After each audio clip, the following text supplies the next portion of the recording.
Hello everybody, welcome back to my channel. My name is Heather and I am here with my first ever Summerween reading vlog. This is my first time participating in Summerween. If you don't know what it is, it's a reading challenge, I guess, hosted by Gabby Reads. She puts out prompts every year with like dates around like summer spooky reading. There are 5 prompts this year, and this vlog is just gonna be me trying to check off as many of the prompts as I can within the dates that it's set. So Summerween this year is running from July 3rd through the 9th. So today's currently the 2nd, so I'll be starting it tomorrow.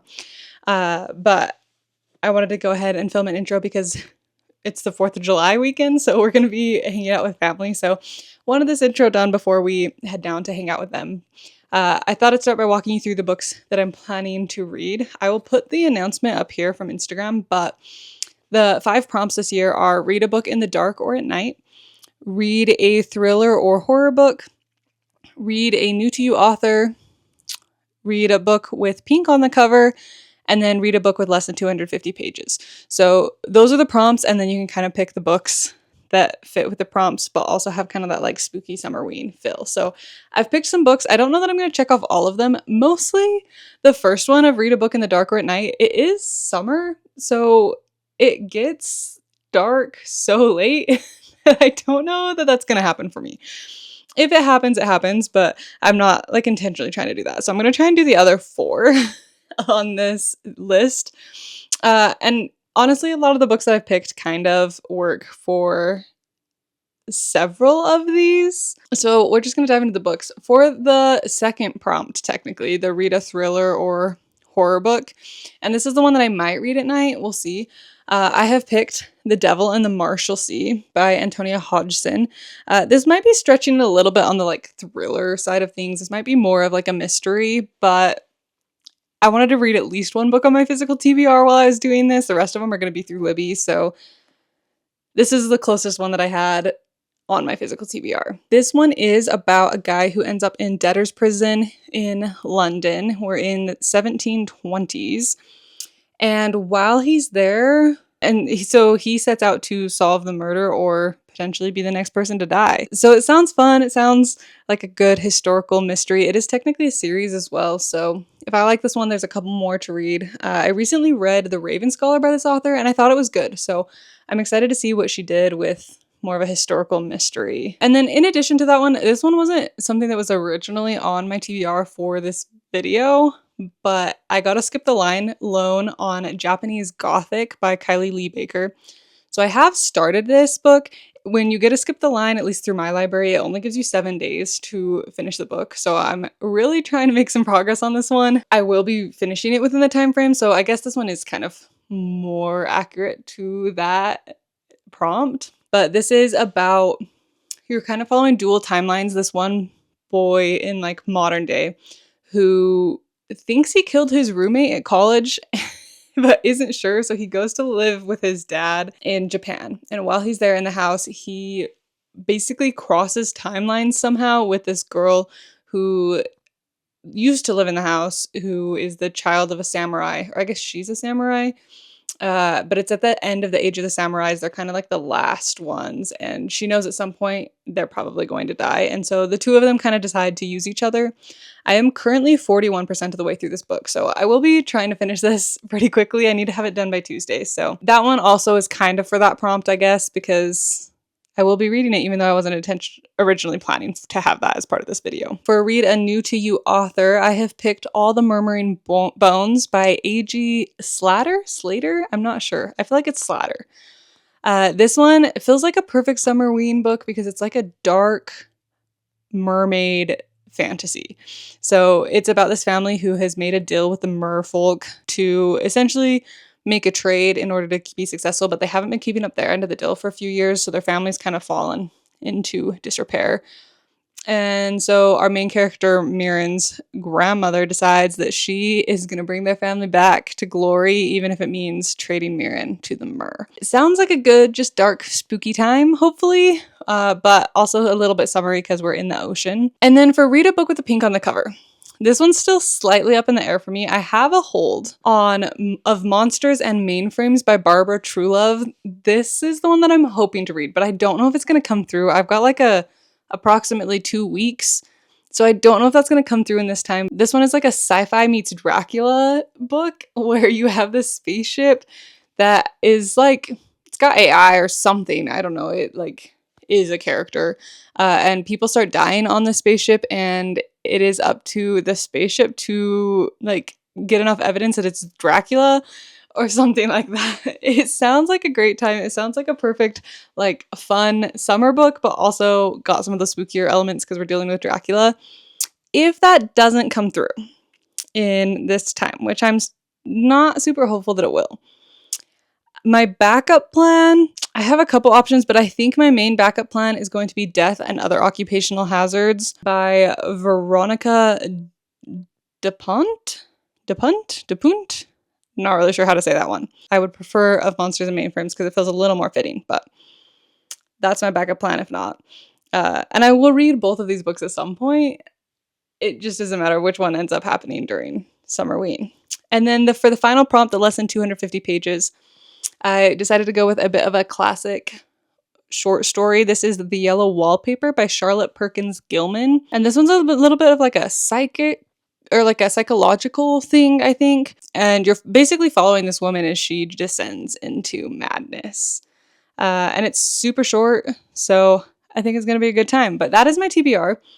Again, most of these I'm going to be reading through Libby. I've got all of them out except for Of Monsters and Mainframes, so I'm ready to go. I'm going to do a lot of this reading down with my family, so I'll try to update you as much as I can. I'm going to use the mic so that the audio stays consistent, but anyways, I'm excited to get in the mood for some spooky stuff. I've been in a very big mystery thriller mood lately. I mean, I kind of always am, but like even more so than normal, so I'm very pumped. This timing just worked out perfectly for me. So let's go ahead and jump into reading my Summerween books.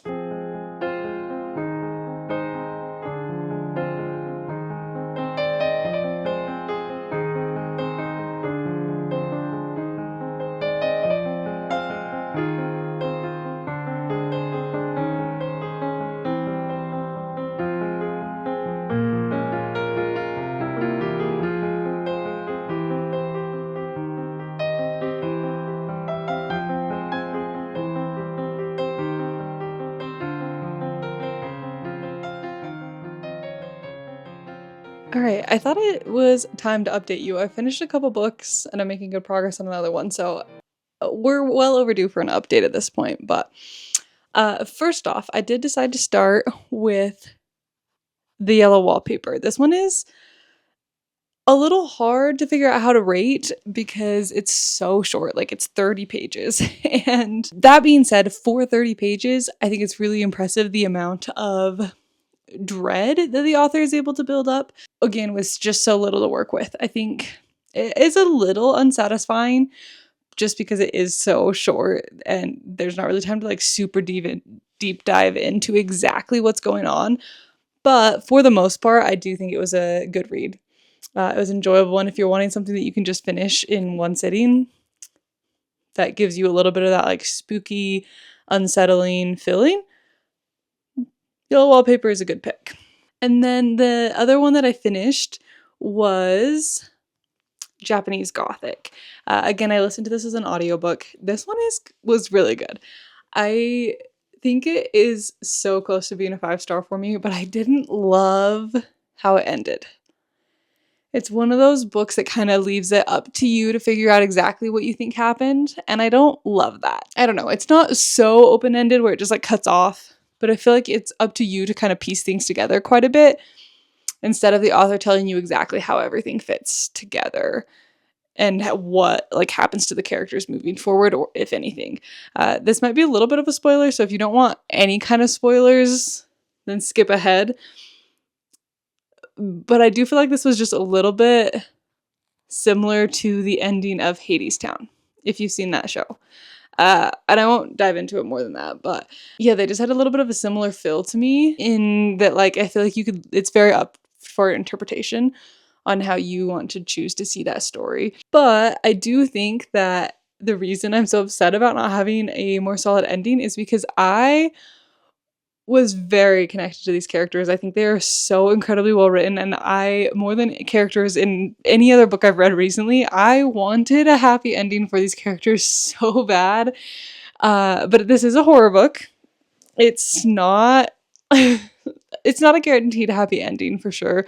And so I think that just added to the whole tension of the book and the pacing and everything, and that you just wanted it to turn out for them so badly. These characters have had such horrible lives, and you just want them to get a happy ending, but you like don't know if that's gonna happen or not, because again, it is a horror book. So yeah, obsessed with the two main characters. Like Sen and Lee, really enjoyed them. I think the storytelling was well done. I think there was a lot of interesting like facts and things about the samurai worked into the storyline. I do think it was a little tricky to follow at the beginning with you can't tell if you have an unreliable narrator or not, and I won't say if it is or not, but I think there's a little bit of like okay, so our main character is like on drugs to try and keep himself sane, essentially. So like how much of this is real, how much of it is just he's crazy, you're kind of unsure for quite a bit of the book.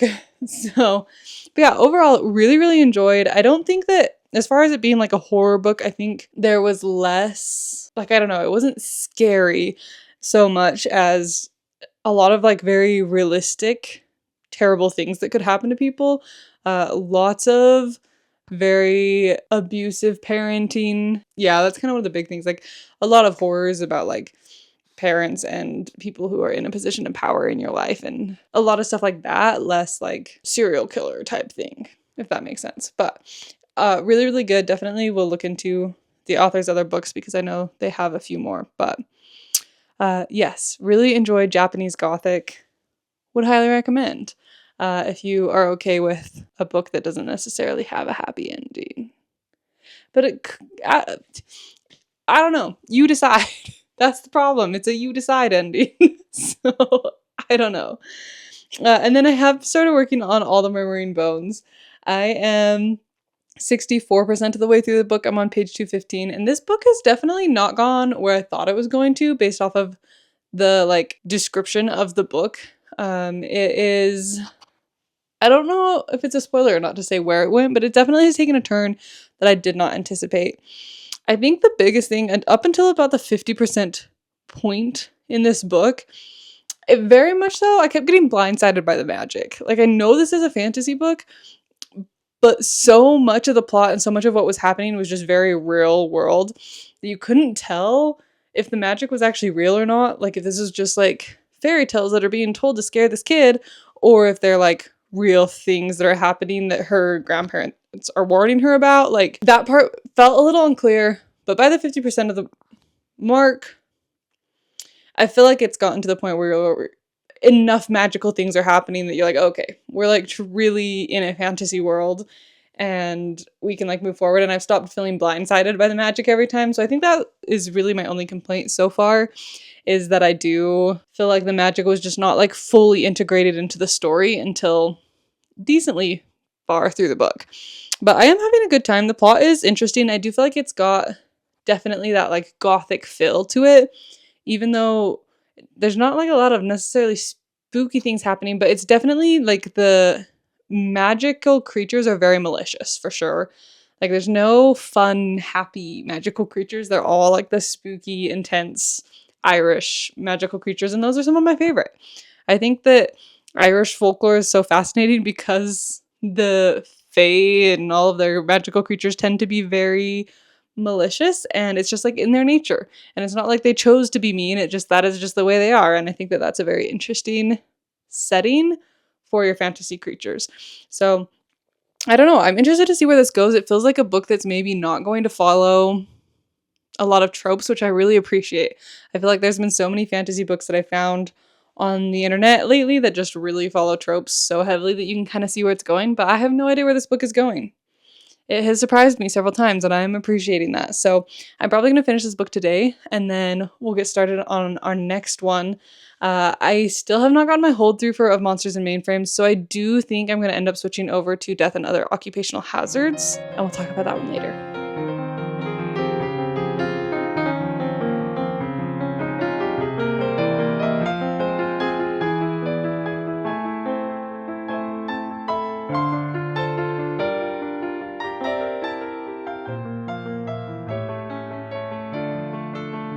Hey guys, I wanted to quickly update you because I've finished all the Murmuring Bones. I thoroughly enjoyed this book.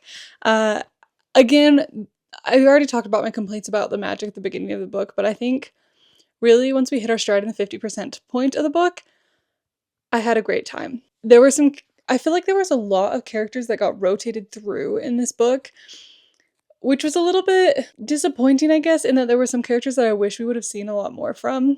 So that's like my one other complaint about it.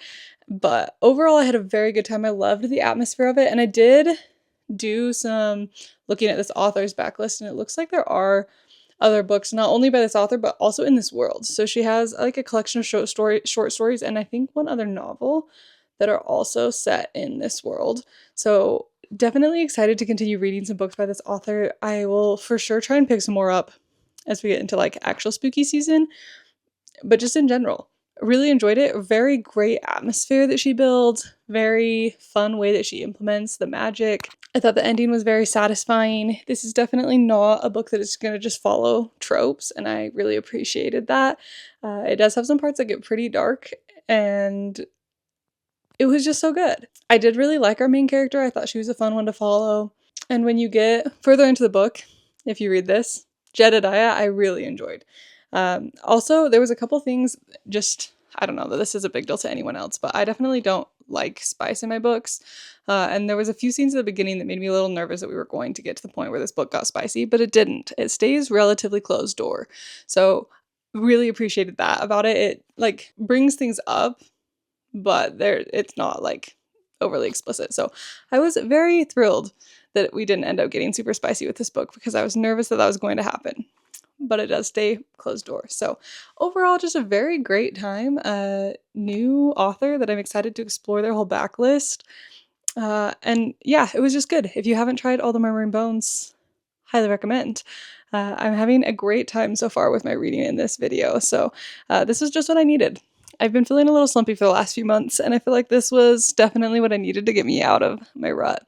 And then a couple hours before I finished All the Murmuring Bones, my hold actually came through for Monsters and Mainframes. So I have started that one. I think I'm like 30% of the way through the book. I'm having a good time so far. I really like how it's written. Like, it's just a fun book so far. I'm waiting to see, we're kind of following, like there's a lot of time jumps in this book, and we're kind of following like a bunch of different sets of events, and I'm waiting to see them all come together, like for there to be an overarching plot that connects all of these different flights.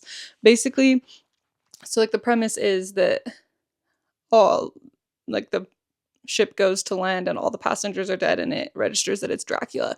And then we jump to the next flight and there's another creature and then another flight. So I think we're on like the fourth flight now, and the fourth like typical Halloween creature that we're dealing with. So again, I'm just waiting to see where the connection happens of like why this keeps happening to this ship in particular. Like what's the explanation there? And we've also gotten the character of the med AI, like the doctor AI. It's called Steward, and I really like that character. It's a little funny with the characters being like ships or AI, but it's written very well. I feel like they have great personalities while also staying true to how AI would be. And I think it's interesting. The author has made a very, like, there's different types of AI and they have different abilities to be human-like. And so, like, the ship's AI is has a lot harder time interacting with the humans than the, like, medical one does. It's been programmed to be a lot more human-like in how it processes things. So I don't know, I'm having a great time. I'm waiting to see where the overall plot goes with this, but yeah, I think I'm gonna go to the park and read for a little bit today, so I'll bring you along on that, and we'll see if we can finish up with Monsters and Mainframes.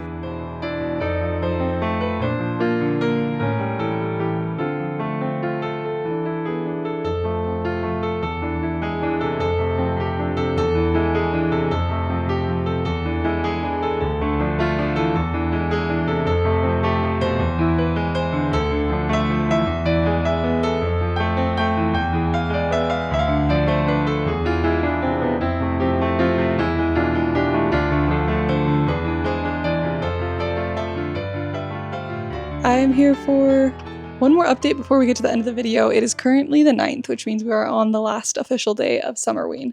I did finish Of Monsters and Mainframes yesterday. It was good. I read it in like a day. So on that side of things, like it's a really fast, easy read. I don't know that I ever felt particularly connected to any of the characters or like what was going on. It was just a fun, random, good time. Not like a book that I'm gonna go out of my way and be like, everybody needs to read this. But if you're just looking for something kind of silly and random, it would fit the bill.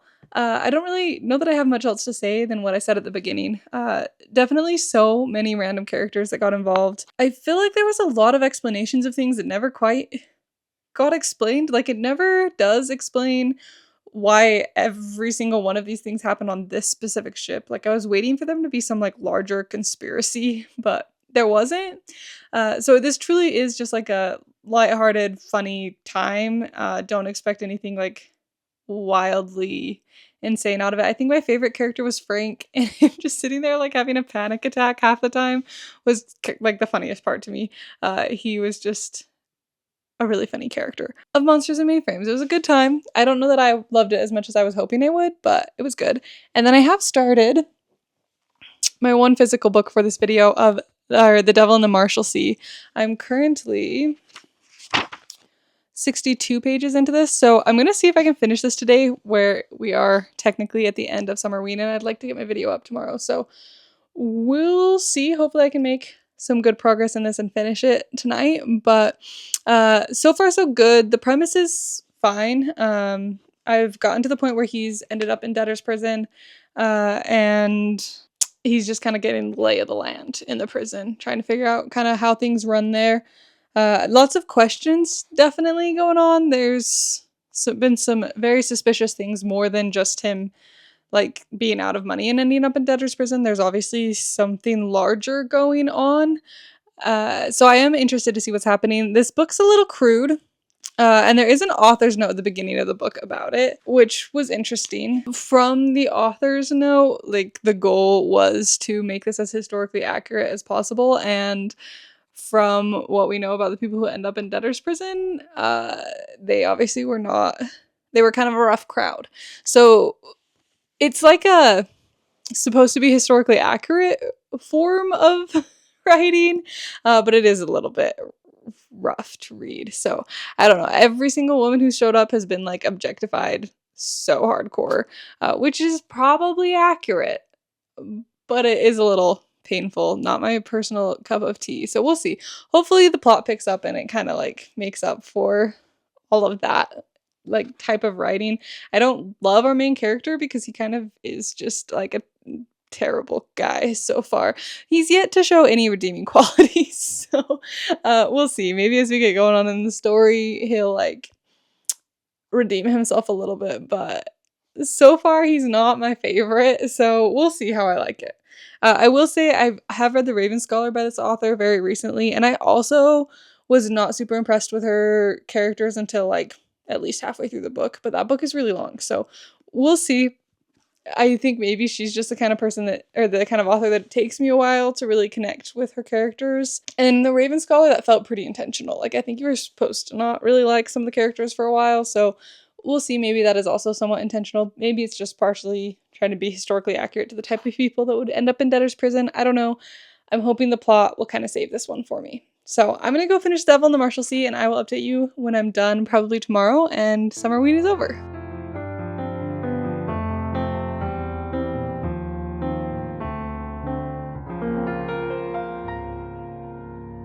Hey guys, I am here for my final update on Summerween. I have finished The Devil in the Marshalsea. This one's pretty middle of the road for me. I feel like the plot was really good and it had a lot of fun little twists and connections, and I think it tied up really well in the end, but it wasn't like my all-time favorite book ever. I don't feel any desire to continue the series. I think that this one was good. It doesn't necessarily even set up what the next book is, so there's no like, oh, but I wonder about that one thing. Like, everything is very well wrapped up at the end of this book, and there's no teasers about what the next book's going to be. So I feel perfectly content just treating this like a standalone and not reading the rest of the series. But I don't know exactly what it was that I just didn't quite love this book. It was again, it was a fine book and I thought the plot was fine, but it just was a little underwhelming, I think. And I'm not sure what it is about this author's writing because I felt pretty similar about The Raven Scholar, that all the pieces were there that I should have loved it. And like it was good, but it's just like something just didn't quite click for me. And I'm not sure what exactly that was.